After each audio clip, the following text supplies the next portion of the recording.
Assalamualaikum warahmatullahi wabarakatuh. Anak-anak, sekarang kita akan belajar tentang keteladanan Rasulullah dan sahabat ya. Ayo, kalian masih bersemangat kan untuk belajar hari ini? Nah, pendahuluan. Nabi Muhammad adalah seorang Rasul. Sebelum menjadi Rasul, beliau mendapat gelar Al-Amin yang dapat dipercaya dari suku Quraisy pada usia 40 tahun.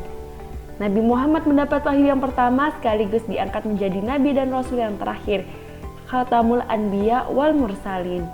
Setelah Nabi Muhammad wafat, tugas dakwah dan pemerintahan dijalankan oleh Khulafaur Rasyidin.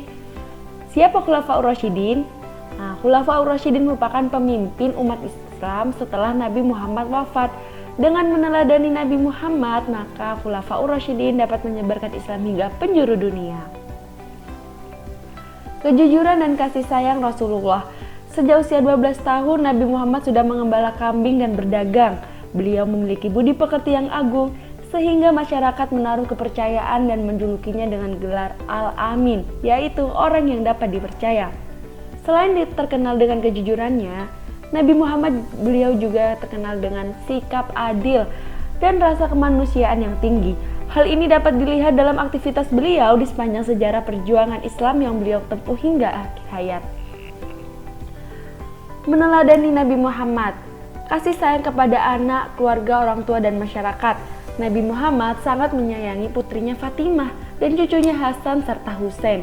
Beliau juga tidak pernah menyakiti orang lain dan selalu menghormati orang tua dan masyarakat dengan selalu berperilaku baik dan bertutur lemah lembut. Nabi Muhammad membawa rahmat bagi semesta. Ketika Nabi Muhammad hijrah ke kota Madinah, beliau mampu menanamkan sikap persaudaraan antara kaum pedagang yaitu Muhajirin dengan kaum Ansor, sehingga mereka saling menolong untuk menciptakan daerah yang tertib dan aman. Selain itu, Nabi Muhammad juga peduli terhadap lingkungan.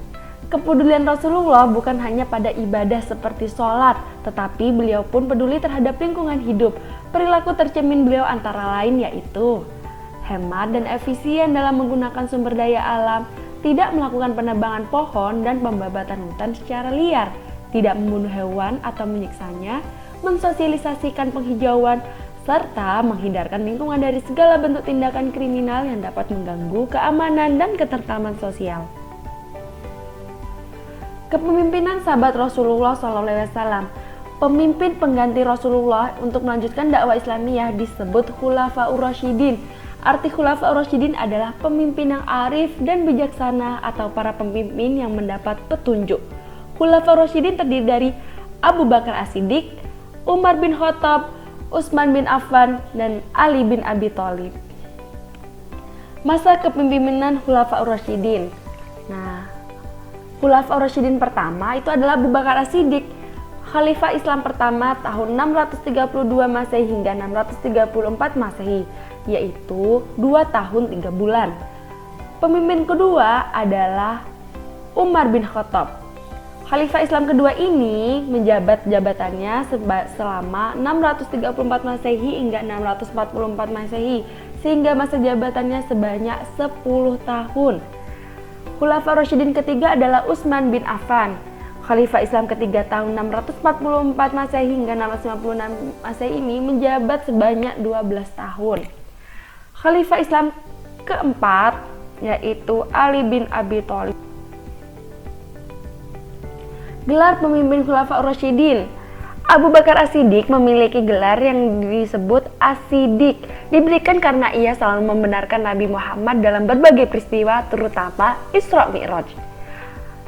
Sedangkan Umar bin Khattab diberi gelar Amirul Mukminin.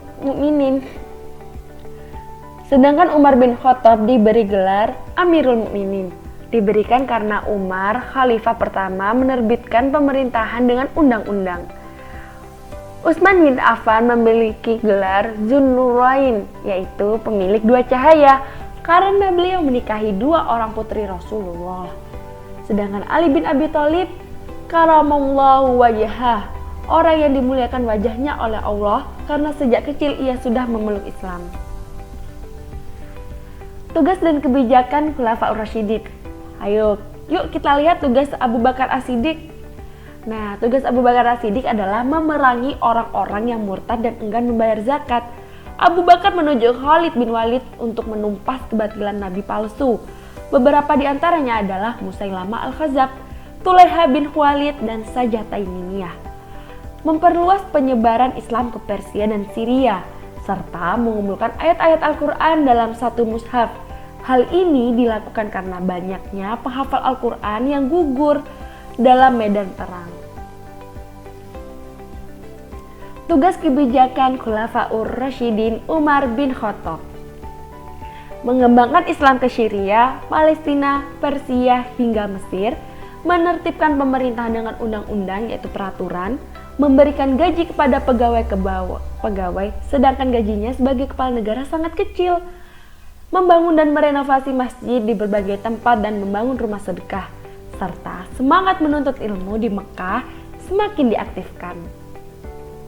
Tugas dan kebijakan Khulafaur Rasyidin Utsman bin Affan: melakukan kodifikasi atau menyusun atau pembukuan kitab Al-Quran.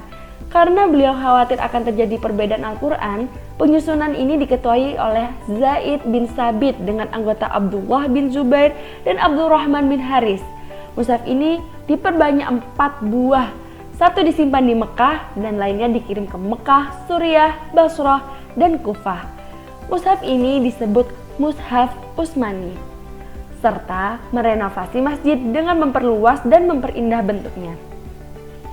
Tugas dan kebijakan Khulafaur Rasyidin Ali bin Abi Thalib: Ali bin Abi Thalib mendirikan beberapa madrasah untuk tempat belajar anak-anak. Dalam menjalankan roda pemerintahan, Ali mewajibkan pegawainya untuk jujur, cakap, dan bertanggung jawab, serta memajukan bidang ilmu bahasa dan mengembangkan bidang pembangunan terutama di kota Kufah sebagai pusat ilmu tafsir, ilmu hadis, ilmu nahwu, dan ilmu pengetahuan lainnya.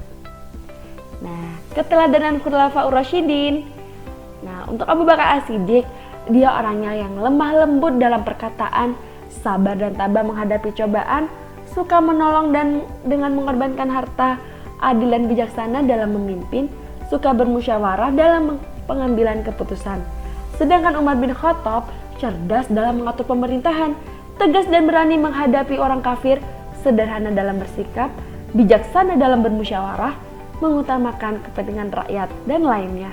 Untuk Utsman bin Affan, dia orangnya dermawan, rendah hati, dan santun, suka menolong, sederhana, soleh dalam menjalankan ajaran agama, dan lainnya. Sedangkan Ali bin Abi Thalib senantiasa mengharap ridha Allah, pemimpin yang jujur dan amanah, bersikap adil dan bijaksana, berani dan pantang menyerah, ikhlas dan hidup sederhana, serta cerdas dan bekerja keras.